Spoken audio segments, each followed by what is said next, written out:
Original.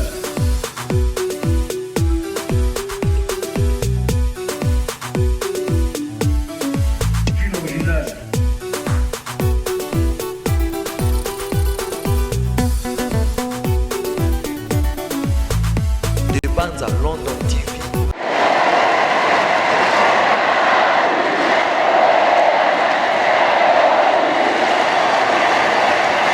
Majabu, Boyebela, Tade Tondi.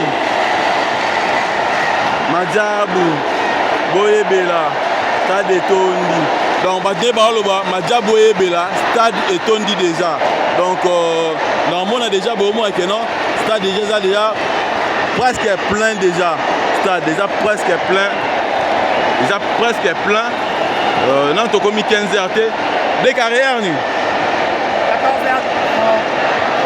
Donc 14h30, donc ça déjà il y a un mot.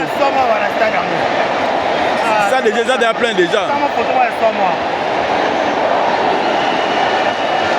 Donc ça déjà il y a un mot déjà.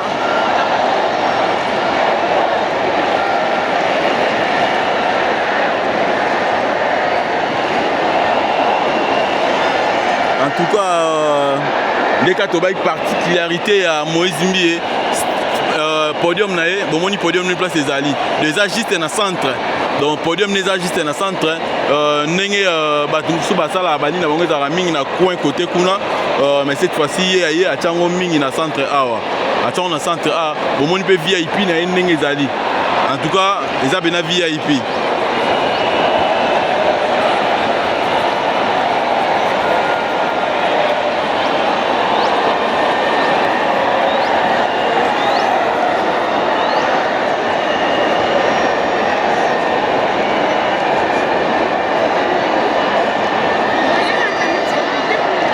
Donc déjà vraiment VIP vraiment. Tout le monde, tu bien VIP, déjà vraiment VIP. Donc tu bien VIP, déjà vraiment VIP. Déjà vraiment VIP vraiment. Donc déjà vraiment VIP, il y a tout le VIP, déjà vraiment VIP. Donc voilà. Donc ming balara, ma concert ming ebe tamara, podium ezara ming koto ming. Mais au Ayesko, podium est juste dans le centre. Bon, mon iso botali même disposition, bah musicien apparemment André Yemoko à l'icolo. Donc apparemment Yemoko à l'icolo. Apparemment Yemoko à l'icolo kuna. Yemoko à l'icolo. Apparemment. Donc Yemoko à l'icolo. Et puis na moni ba musicien mususu na moni bango ba za na sebo. Donc ça de part et d'autre. Donc ils ont des part et d'autre. Ils ont la possibilité de tourner. Donc ils ont la possibilité de retourner. Et on a la bateau à Sima, Baoba Liboso, Baoba Mipandi tous les deux côtés. Donc ils ont un peu moins bon. Donc VIP, Yango par rapport à VIP, il y a concert. Les Kandekatobaki, ceux qui m'ont fait le Ramalamu, il faut recopier. Somme toi ça il faut recopier en haut. Donc recopier le ramalamu ezala en haut lisumuté. Pour ça la paix bien même na suka ezala en peu ma BT. Donc tout ça les forts wana ya kotala organisation ya Moïse Mi ndenge plus eleki bon mais un peu kotala en haut comme ça et ça la moi bien.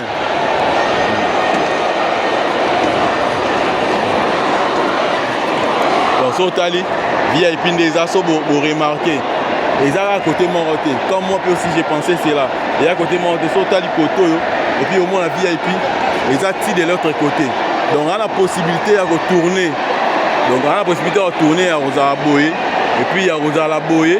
Et puis à Rosa la côté Kuna. So botali bomoni podium ils a rond. Donc ils a place mort vraiment pénaté.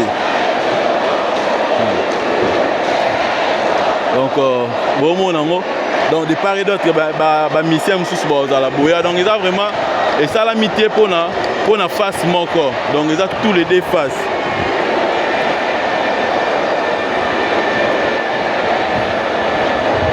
En tout cas, vraiment, félicitations à Moïse Mbie et félicitations vraiment.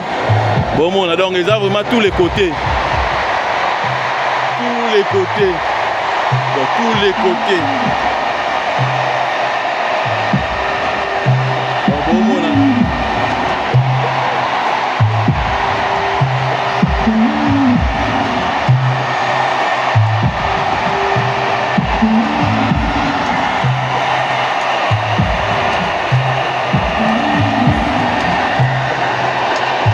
Donc hier ozala likolo apparemment ye moko.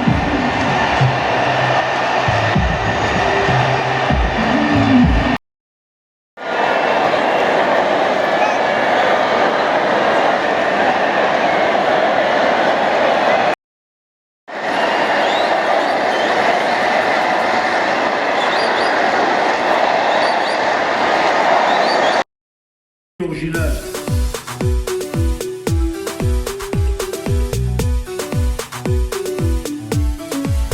Original.